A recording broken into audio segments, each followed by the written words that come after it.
Bonjour à tous et bienvenue sur la chaîne. On se retrouve aujourd'hui pour le tirage des énergies du mois de décembre 2019 pour les Sagittaires, ascendant Sagittaire et lune en Sagittaire. Ceci est un tirage général, donc s'il ne résonne pas avec votre situation, je vous conseille de regarder le tirage de votre signe ascendant et celui de votre signe lunaire afin d'avoir plus d'informations. Si vous ne connaissez pas votre signe ascendant ou votre signe lunaire, j'ai placé en barre d'informations des liens qui vous permettront de les calculer.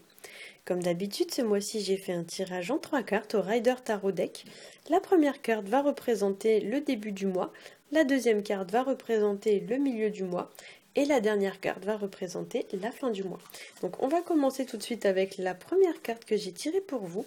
Et il s'agit de la carte du pape qui nous parle d'évolution, qui nous parle de progression, qui nous parle d'ascension vis-à-vis d'une situation. Il y a l'idée avec cette carte qu'on passe à un stade supérieur. Cette carte nous parle aussi d'apprentissage, d'enseignement, d'acquérir de nouvelles connaissances ou de nouvelles compétences. Donc ça peut représenter par exemple une formation ou le fait d'apprendre de nouvelles choses, voire même d'apprendre des nouvelles. La carte du pape, ça peut aussi nous parler de la fiabilité d'une personne. Donc souvent, c'est une personne très fiable sur laquelle vous allez pouvoir compter. Une personne qui va pouvoir vous aider, qui va vous apporter son expertise, qui va vous apporter vraiment ses qualifications. Donc ça peut être par exemple une personne dont le métier vraiment est de vous apporter une forme d'aide. Par exemple, un médecin, un coach, un notaire, un avocat ou des professions un petit peu dans ce genre-là. Le pape, ça peut nous parler aussi d'engagement, donc il y a l'idée qu'on signe un contrat ce mois-ci, ou du moins qu'on s'engage dans une direction précise vis-à-vis d'un domaine de sa vie. Ça nous parle également d'assurance, donc c'est vrai que le pape va évoquer l'assurance, la confiance en soi, avec l'idée que ceux qui en manquent vont devoir en gagner un petit peu davantage. Dans ces mauvais côtés, dans la carte du pape, il y a quand même des aspects un petit peu moins positifs. Ça peut nous parler d'une personne, on va dire, qui fait une forme un peu de pression sur vous, une personne un peu pas qui vous écrase, mais presque. En fait, il y a l'idée un petit peu d'une forme de poids. Il y a une personne peut-être qui tente un petit peu de prendre le contrôle, qui tente de prendre le dessus sur vous. Ou alors ça peut représenter une situation qui prend un peu le dessus, qui fait comme une forme de poids sur vos épaules, une situation un petit peu pesante.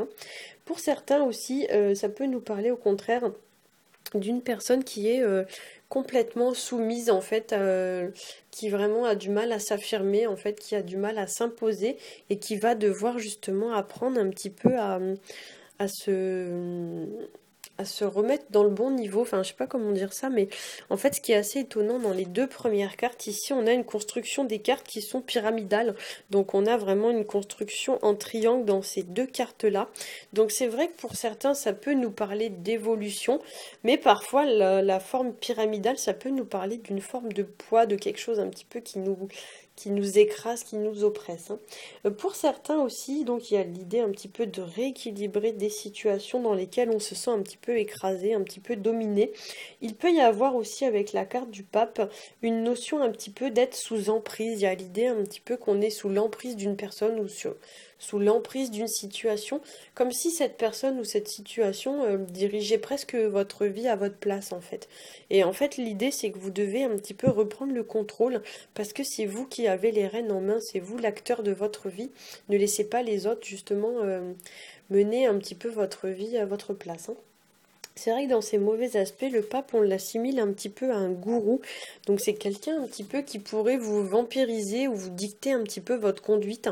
Donc effectivement, il y a l'idée que pour certains, on manque un petit peu de libre arbitre, alors qu'on aurait besoin, voilà, de retrouver un petit peu soi-même les rênes de sa vie, de reprendre un petit peu les choses sous contrôle et reprendre les choses en main. Alors on va passer à la seconde carte qui est la carte des amoureux, donc on appelle aussi la carte des amants dans ce jeu. C'est une carte qui va bien sûr évoquer le domaine sentimental, mais d'une façon plus globale, c'est une carte qui va nous parler de relations, peu importe le type de relation. Donc ça peut être votre relation avec votre famille, avec vos amis, avec votre patron, avec vos collègues de travail. C'est vraiment les relations familiales, enfin tout type de relation va être favorisé en général avec cette carte. Du moins, la situation que vous allez vivre ce mois-ci va tourner autour d'une ou plusieurs relations. Cette carte représente par exemple aussi une personne donc de votre entourage ou alors une personne que vous connaissez et donc placée à côté de la carte du pape. Soit il y a une situation avec une personne qui prend de l'importance, qui se développe de façon positive, qui tend à gagner un petit peu en importance, une situation qui prend une forme un peu de croissance. Soit au contraire, il y a une situation qui commence un petit peu à peser, qui commence un petit peu ouais, à devenir un petit peu lourde à porter, quoi, hein. Pour certains, il se pourrait aussi qu'il y ait des choix à faire. Donc la carte des amoureux, souvent, c'est la carte des choix. Alors il est possible que certains d'entre vous aient des décisions à prendre ce mois-ci, mais que certains hésitent. En fait, il y a l'idée qu'on ne sait pas trop dans quelle direction on veut aller, on tergiverse, et du coup, on a du mal un petit peu à passer à l'action, hein. Cette carte peut aussi nous parler de tentation, voire même de passion, de pulsion amoureuse. C'est une carte qui peut représenter aussi l'idée un petit peu de s'enflammer, donc c'est un peu tout feu tout flamme, hein, la passion foudroyante. Voilà, donc il pourrait y avoir tout à fait des coups de foudre ce mois-ci pour certains d'entre vous, hein.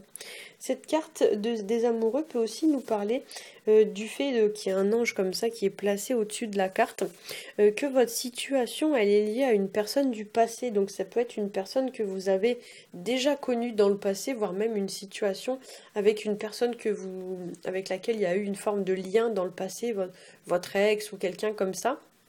Il y a une forme un petit peu voilà de lien qui va peut-être revenir sur le devant de la scène. Donc par exemple, peut-être que vous avez rompu avec une personne et puis cette personne va revenir dans votre vie ou quelque chose comme ça, hein. Mais effectivement, oui, pour certains, il y a des situations qui sont en lien avec le passé, hein. Comme si votre passé un petit peu vous affectait toujours aujourd'hui, hein. Alors, on va passer à la dernière carte qui est la carte du monde. Alors, c'est une carte qui va favoriser tout ce qui va être les déplacements, les voyages et plus particulièrement les voyages à l'étranger. Ça peut nous parler aussi des gens qui nous entourent, de la société dans laquelle on vit, hein, donc le monde en général.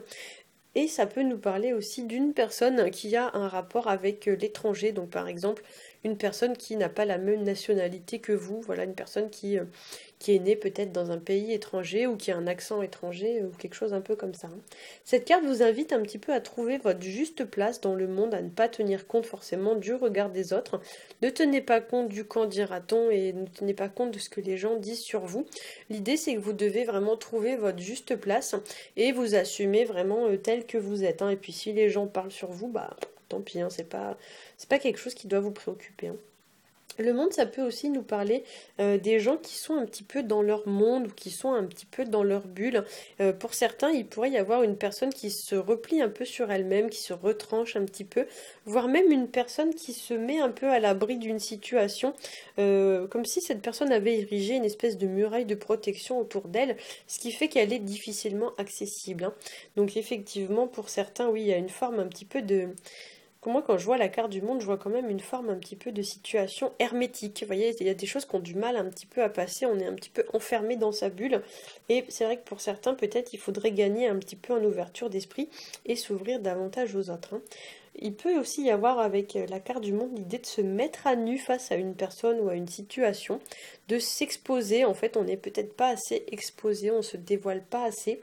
Ça peut nous parler aussi d'une notion un peu de gestation avec la carte du monde. Souvent, il faut la voir un petit peu comme un embryon en fait dans un utérus. Donc pour certains, il y a des choses qui se préparent, il y a des choses qui sont en train de naître, qui sont en train de pousser, qui sont en train de germer peut-être dans votre tête, des choses sur lesquelles vous travaillez et qui vont venir voir le jour dans les mois ou dans les semaines qui viennent.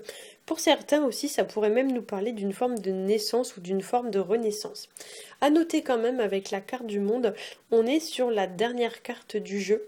Donc c'est vrai que pour certains d'entre vous, puisqu'on est sur la dernière carte du jeu, on pourrait arriver au terme d'une situation ou du moins on pourrait fermer une page de sa vie pour ouvrir une nouvelle page, comme si on était arrivé à la fin d'une situation.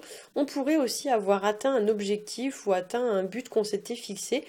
Du coup, c'est vrai qu'il y a une notion un petit peu de réussite qui émane de la carte, une notion un peu de succès. Donc c'est vrai que pour certains, oui, vous avez fait des efforts et du coup vous récoltez un petit peu les fruits de ces efforts ce mois-ci, hein. Voilà, j'espère que ce tirage aura pu vous aiguiller. Si c'est le cas, n'hésitez pas à liker, à partager et à vous abonner. Pour ma part, je vous souhaite à tous un excellent mois de décembre et je vous dis à bientôt.